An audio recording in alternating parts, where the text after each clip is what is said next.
In vandag se les doen ons nou weer gou 'n bietjie hersiening oor gewone breuke. Dis alles hersiening van julle graad 8 werk. Wat is 'n breuk? 'n Breuk is 'n gedeelte van 'n hele of van 'n groep wat in gelyke dele verdeel is. As ons nou kyk na 'n gewone breuk skryf ons as byvoorbeeld x op y. As ons kyk na 'n gewone breuk wat x op y is, dan kan ons sien x is 'n heelgetal en dit is altyd ons teller. Ons noem die boonste enetjie altyd ons teller. As ons kyk na y, dan kan ons sien y is ook 'n heelgetal, maar onthou nou baie belangrik. Y is nie gelyk aan 0 nie, want jy mag nooit deel deur 0 nie. En verder noem ons y ons noemer. Die noemer is altyd die naam van die breuk, met ander woorde die grootte van die breuk of die naam van die breuk. X wat ons teller is, sê altyd vir ons hoeveel van die breuk het ons. Hoeveel dele. Ons verdeel altyd gewone breuke in 2 groepe.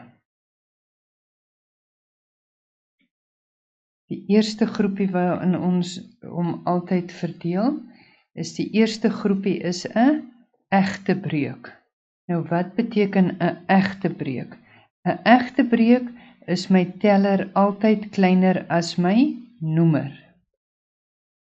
Byvoorbeeld, as ons kyk na 6/11 of 3/7 of 2/5 of 10/12. Met ander woorde, dis 'n egte breuk. My teller kan julle sien, elke keer is my tellertjie, my boonste enetjie is my teller, en my teller is altyd kleiner as my noemer. My noemer is die naam van die breuk. So, die eerste groep waarin ons hom verdeel is 'n egte breuk, die tweede groep waarin ons hom altyd verdeel is 'n onegte breuk. So wat sal 'n onegte breuk wees? Dis reg, 'n onegte breuk is byvoorbeeld 'n breuk waar die teller altyd groter is as die noemer. Met ander woorde, ons kan kyk na voorbeelde soos 8/3 of 12/5 of 27/10 of byvoorbeeld 15/7. Met ander woorde, julle kan hier nou duidelik sien, my tellertjies is elke keer groter as my noemers. En dan praat ons van dit as 'n onegte breuk. Dan kry ons mos ook nog gemengde getalle. Nou wat is gemengde getalle? Gemengde getalle kan jy skryf as 'n heelgetal en 'n breuk. Byvoorbeeld, as ons kyk na 1 en 3/5, dan is dit 'n gemengde getal, want hy bestaan uit 'n heelgetal gedeelte, my heelgetalletjie en my breuk.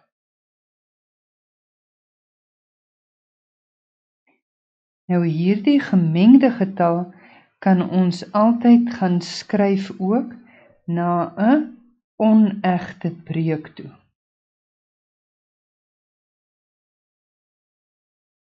As ons hierdie gemengde getal gaan skryf na 'n onegte breuk toe, dan het ek 1 en 3/5.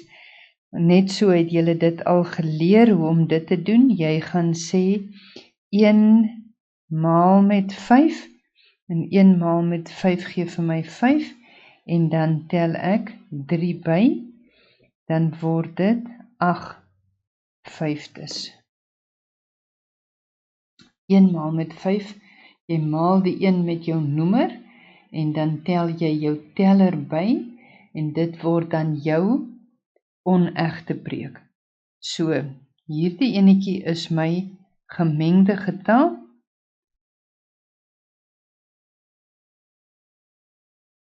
en ek skryf my gemengde getal na 'n onegte breek toe.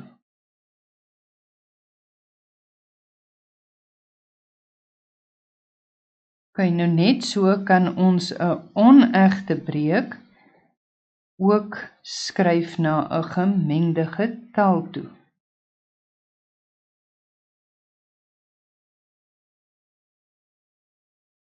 As ons 8/5 gaan skryf as 'n gemengde getal, dan gaan ons sê 5 gaan in 8 in 1 keer, dan bly daar nog 3/5 oor. Met ander woorde, ons gemengde getal is dan 1 en 3/5.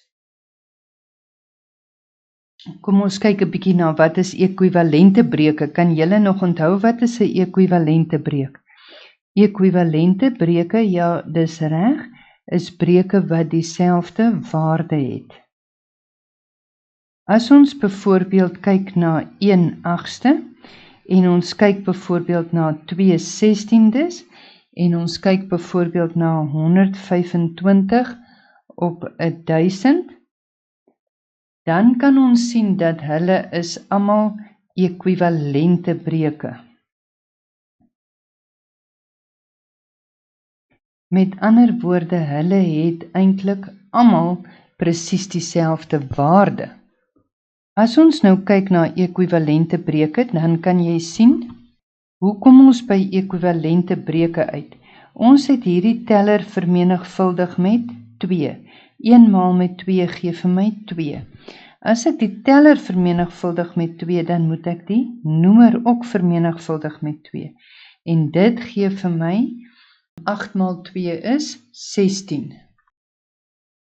As ek nou weer gaan kyk na 8 tot by 125, dan sien ek het hier gemaal met 125. Maar as ek die boonste een gemaal het met 125, dan moet ek die onderste een ook maal met 125. En 8 maal met 125 gee vir my 1000. Met ander woorde, 125 duisendstes is dieselfde waarde as 'n 8ste.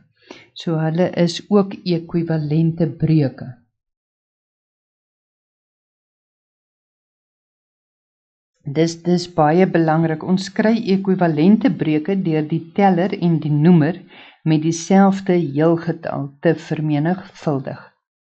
As ons nou byvoorbeeld kyk na ekwivalente breuke en ons wil byvoorbeeld 'n half en 'n sesde bymekaar tel, as dit ons sommetjie moet wees, dan beteken dit ons moet hierdie half gaan skryf in 'n ekwivalente breuk met 'n noemer van 6. Nou as ons dink oor 'n half en ons wil hom skryf as 'n ekwivalente breuk en ons moet by 'n noemer van 6 uitkom, dan beteken dit ons gaan die 2 maal met 3, maar dan moet ek my teller ook maal met 3, dan kry ek my ekwivalente breuk is 3 op 6. Dan kan ek dus skryf 3 op 6 plus 1 op 6 en dit gee vir my 'n antwoord van 4 op 6. Wanneer ons nou egter 'n antwoord het van 4 op 6, dan beteken dit ons moet hom nog vereenvoudig. Ons moet altyd seker maak dat ons breuk in sy eenvoudigste vorm geskryf is. As ons nou sien 4/6, dan kan ons sien 2 gaan nog in 4 in 2 keer en 2 gaan in 6 in 3 keer en dit is dus sy eenvoudigste vorm is 2 op 3. Wat baie belangrik is dat ons altyd 'n breuk in sy eenvoudigste vorm wil skryf. En daarom kry ons altyd die grootste gemeene faktor van die teller en die noemer. En wanneer ons die grootste gemeene faktor van die teller en die noemer gekry het, dan deel ons die teller en die noemer deur hierdie grootste gemeene faktor. Met ander woorde, as ons kyk na 'n voorbeeld, om hom in sy eenvoudigste vorm te skryf soos 205 op 15. As ons gaan kyk na 205 op 15, dan is hy nie in sy eenvoudigste vorm nie. Die grootste gemeene faktor van 205 en 15,